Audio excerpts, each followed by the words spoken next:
A blessed day to everyone. Welcome to Hope and Strength for the Journey.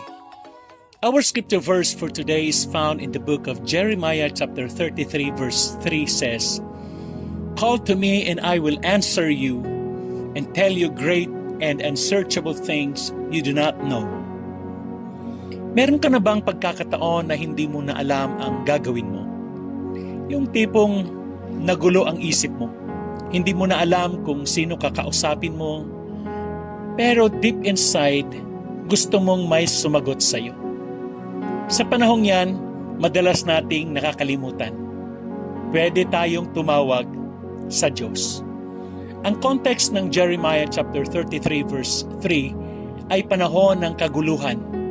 Si Prophet Jeremiah ay nakakulong at ang bayan ng Israel ay nasa gitna ng pagkawasak.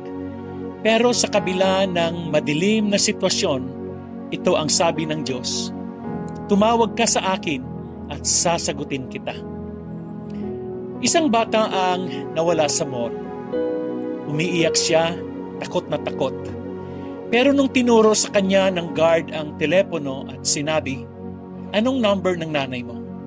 Tinawagan agad nila. Pagkarinig ng nanay sa boses ng anak niya, tumakbo agad ito papunta. Bakit? Kasi alam ng nanay na kailangan siya. Ganon din ang Diyos.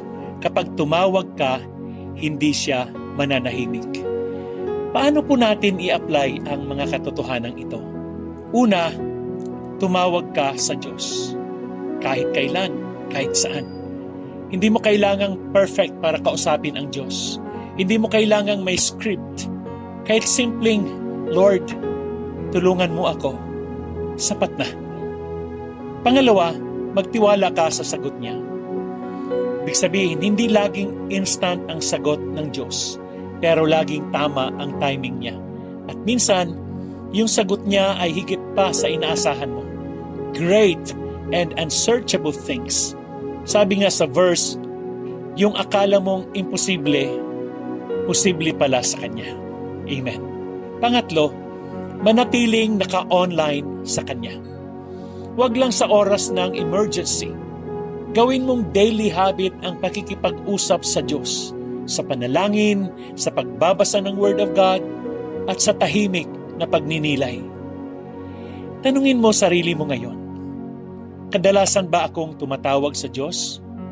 O huling option na lang siya? Kapag hindi niya agad sinasagot, nawawalan ba ako ng tiwala? Amen. Let us pray.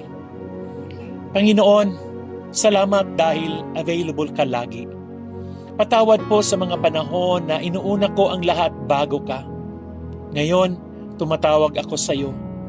Kausapin mo ako. Bigyan mo ako ng lakas, karunungan at kapayapaan. Turuan mo akong magtiwala sa mga sagot mo kahit di ko agad maintindihan. Salamat sa mga dakilang bagay na plano mo para sa akin sa pangalan ni Jesus. Amen. Remember, hindi busy ang Diyos. Hindi rin siya unsearchable. Hindi rin siya unreachable. Minsan, hinihintay niya lang tayong tumawag. God bless you and your family.